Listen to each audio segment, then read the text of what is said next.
नमस्कार दोस्तों। चलिए इस क्वेश्चन को आप खुद से एक बार ट्राई कीजिए, ये रिक्वेस्ट है। और उसके बाद से इस क्वेश्चन को आप देख सकते हो। ये सीजीएल मेंस का क्वेश्चन है 2019 का। तो आप लोग एक बार खुद से पहले इसको क्वेश्चन को ज़रूर ट्राई करना, ठीक है। तो क्वेश्चन है क्या कि LCM of two number x and y equal to 204 times of their HCF दिया हुआ है, आपको पता है। अब छोटा बिल्कुल नहीं बताऊंगा मैं, बिल्कुल बेसिक से। अच्छा ठीक है, बता देता हूँ एक छोटा सा एग्जांपल। जैसे कि एचसीएफ अगर 12 दिया हुआ है, एचसीएफ अगर 12 दिया हुआ है, यानी कि वो नंबर्स क्या हो सकते हैं, 12A एंड 12B हो सकते हैं। मैंने एक्स यहाँ पे इसलिए नहीं लिखा क्योंकि एक्स वहाँ पे पहले से है। अगर एचसीएफ किसी नंबर का एचसीएफ ये दिया हुआ है तो वो नंबर्स हम निकाल सकते हैं, क्योंकि ए इन दोनों नंबर्स में 12 क्या है, हाईएस्ट कॉमन फैक्टर है। 12 is the highest common factor between these two numbers, okay. तो इसका एचसीएफ अगर दिया हुआ है तो आप नंबर्स निकाल सकते हो, ये दो नंबर्स हो सकते हैं, ठीक है। नाउ बोल रहा है क्या, जो एलसीएम है वो दिया हुआ है कितना दिया हुआ है, 204 टाइम्स ऑफ एचसीएफ, ठीक है। 204 टाइम्स ऑफ एचसीएफ। इस क्वेश्चन को दो तरीके से बना सकते हो। तो मैं पहला तरीका बताता हूँ जो कि आसान है, सरल है। अगर आप दिमाग से बनाओगे तो देखो, इसका एलसीएम अगर दो नंबर्स, ये दो नंबर्स, इनका एलसीएम क्या होगा, 12AB। यानी कि एलसीएम इज इक्वल टू ये दिया हुआ और इन दोनों का एलसीएम क्या होगा, 12AB। ए बी का मतलब 12 तो इसमें भी है, 12 तो इसमें भी है। तो ए बी का मतलब क्या है, ए बी का मतलब है 204। ए बी का मतलब क्या है, 204।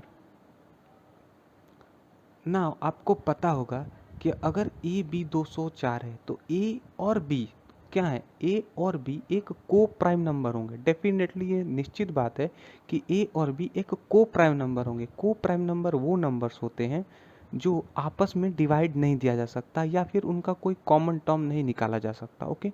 यानी कि अगर ये और ए और बी को प्राइम नंबर है, अगर इसमें अगर सोचो ऐसा कि अगर नहीं होता को प्राइम तो इसमें से कोई ना कोई टर्म कॉमन निकलता, ये 12 नहीं रह जाता, ये 12 से बढ़ के कुछ और आ जाता, कॉमन निकलता तो ये इंटू हो जाता और ये एचसीएफ इनका बढ़ जाता। तो चूंकि 12 इज द एचसीएफ, यानी A and B is a coprime number, इन दोनों में कोई भी टर्म कॉमन नहीं है। ए एंड बी इज को प्राइम और ए बी का वैल्यू दिया हुआ है ना।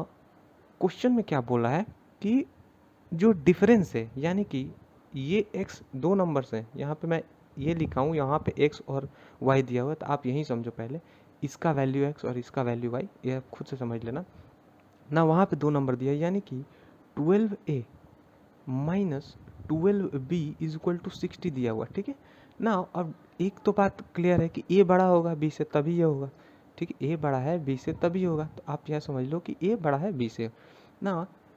इसका ऐसा हमें को प्राइम नंबर निकालना है, इसका ऐसा एक को प्राइम नंबर निकालना है और ए का वैल्यू और बी का वैल्यू निकालना है। जब इसमें इंटू करें तो ये डिफरेंस क्या है, 60 है। देखो तो ये बहुत आसानी से निकल जाएगा। 204 है, ये क्या होता है, 2 इंटू 102।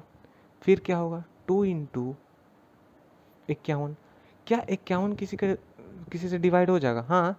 ये देखो 5 + 1 6 होता है। जो नंबर अगर जिसका सम 3 से डिविजिबल हो तो 3 से डिविजिबल है, यानी कि ये भी नंबर 3 से डिविजिबल होगा। यानी कि 3 इंटू 3 का 3 एंड 7 तो 17, यानी कि ये नंबर क्या है, 17 से डिविजिबल है।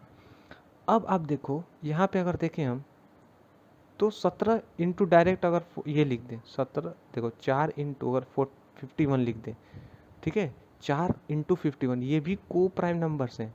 पर होगा क्या कि असल में आप ए ज़्यादा बड़ा है, यानी कि ए इसको मानोगे बी इसको मानोगे। जब आप ए इसको मानोगे यहाँ पुट करोगे और 4 यहाँ पुट करोगे तो ये जो डिफरेंस आएगा 60 कभी नहीं है, क्योंकि 51 से भी इंटू करोगे तो ये बहुत बड़ा हो जाएगा, छोटा। यानी कि हमें ए और बी का वैल्यू जो है वो मिनिमम लाना है, सबसे छोटा लाना है। तो उसके लिए क्या कर सकते हैं, 17 दिया हुआ है, ये 3 दूना 6 दूनी 12, यही सबसे मिनिमम नंबर आएगा। यानी कि 17 इंटू 12 भी लिख सकते हैं इसको, 17 इंटू 12, यही मिनिमम डिफरेंस इन दोनों के बीच का आएगा और कुछ हो नहीं सकता।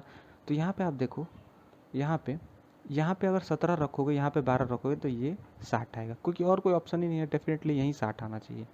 अगर ए का वैल्यू 17 है, बी का वैल्यू 12 है, तो आपको बताना है ए, सॉरी, तो ये x है, ये टोटल क्या है, ये जो नंबर है ये x है, ये जो नंबर है ये क्या है, y है। यानी कि x प्लस वाई बताना है, x प्लस वाई बताना है। अगर x प्लस वाई बताना है यानी कि 12 इंटू ए प्लस 12 इंटू बी बताना है आपको। तो उम्मीद है आपको ये क्वेश्चन अब आप इजीली कर पाओगे, ठीक है। ए के जगह पे 17 और बी के जगह पे 12 रखना, क्वेश्चन आसान हो गया।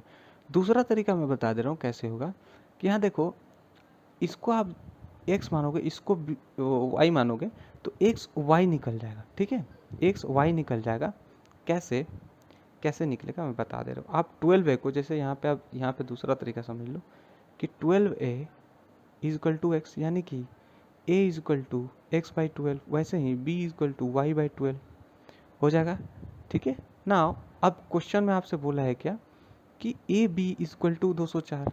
देखो ए यहाँ पे x प्लस वाई तो दिया हुआ है आपको, x plus y sorry x minus y equal to 60 दिया हुआ है, ठीक है।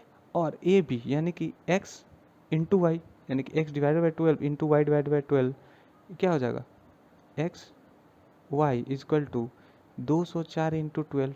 यहाँ पे पुट करो ए और बी का वैल्यू, इसका वैल्यू यहाँ पे पुट किए हम, तो ये आएगा ना। आपको एक्स वाई का वैल्यू मालूम चल गया, एक्स माइनस वाई का वैल्यू मालूम चल गया। इसको फॉर्मूला में पुट कर सकते हो, यानी कि एक्स माइनस वाई का होल स्क्वायर 60 है ना, ये 60 है, एक्स माइनस वाई का होल स्क्वायर करोगे तो क्या आएगा, इसे पुट कर सकते हैं। फॉर्मूला बस लिख दे रहा हूँ मैं यहाँ पे, आप कैसे कर सकते हो। एक्स माइनस वाई का होल स्क्वायर, ये लंबा प्रोसेस है इसमें, ठीक है। एक्स प्लस वाई हम लिख सकते हैं, इसको एक्स प्लस वाई का होल स्क्वायर लिख सकते हैं। लेकिन यहाँ पे देखो माइनस 2xy हुआ, यहाँ पे प्लस 2xy हुआ, तो अगर हम यहाँ पे 4 माइनस 4xy कर दे तो आंसर आ जाएगा।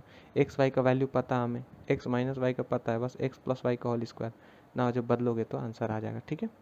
तो ऐसे भी क्वेश्चन किया जा सकता है, पर ये बहुत ही झोल मूल मेथड है, आप इस मेथड से करोगे तो ज़्यादा आसान पड़ेगा आपको। तो वीडियो पसंद आए तो लाइक करो, चैनल को सब्सक्राइब करो और अच्छे अच्छे चैनल कंटेंट्स देखने के लिए बहुत बहुत धन्यवाद।